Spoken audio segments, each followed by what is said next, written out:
Asante Kotoko and Accra Suffolk have brought a proposal to the Ghana Football Association about some of the things we are demanding before we continue with the league.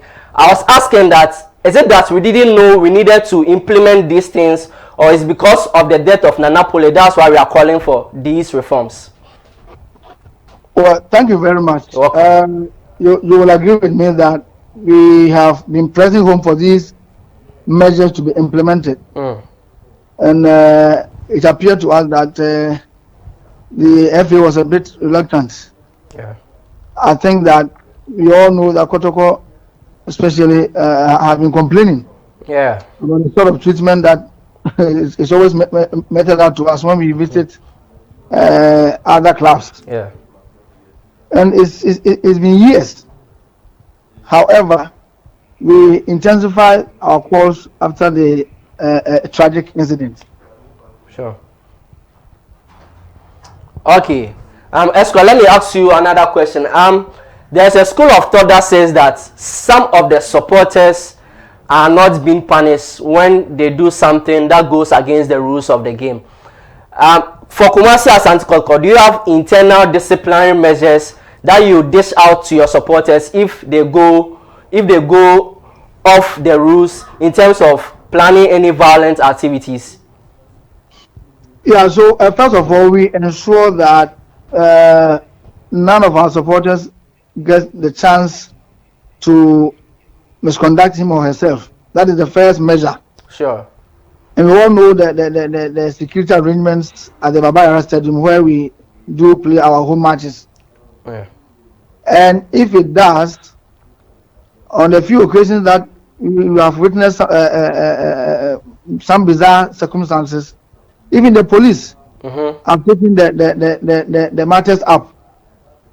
But internally, we use our supporters' leadership to educate and address some of these issues. And I believe that generally you agree with me that our supporters do comport themselves. Yeah. Generally. Yeah. Even as I speak to you now, 5 of our supporters are standing trial. Okay. For some criminal charges in a court of law, in a competent court of law. As a result of some incidents which happened during our game with Nations FC last year. Yeah. Yeah. And the matter is still pending. But we don't know what the outcome will be. But I can tell you that we do not support violence, and we have never supported violence. Okay, I asked that question because there is a school of thought that there was a footage of Yafrin Pome, so rest in perfect peace. In Kotoko's game against Legon Cities, we saw him in a fight against some of the officials of Legon Football Club. So that's why I was asking you that particular question. But let's move on to the demands that House of Folk and Asante Kotoko have made to the Ghana Football Association. First of all, let's talk about the TV rights.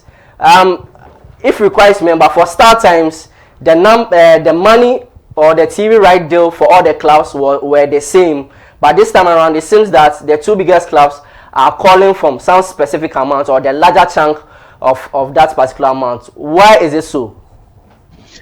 Yeah, and so we are saying that it is not fair for the amount to be distributed equally among the clubs. If our matches are shown more than the other clubs, because it will obviously affect our process at the gate. Yeah.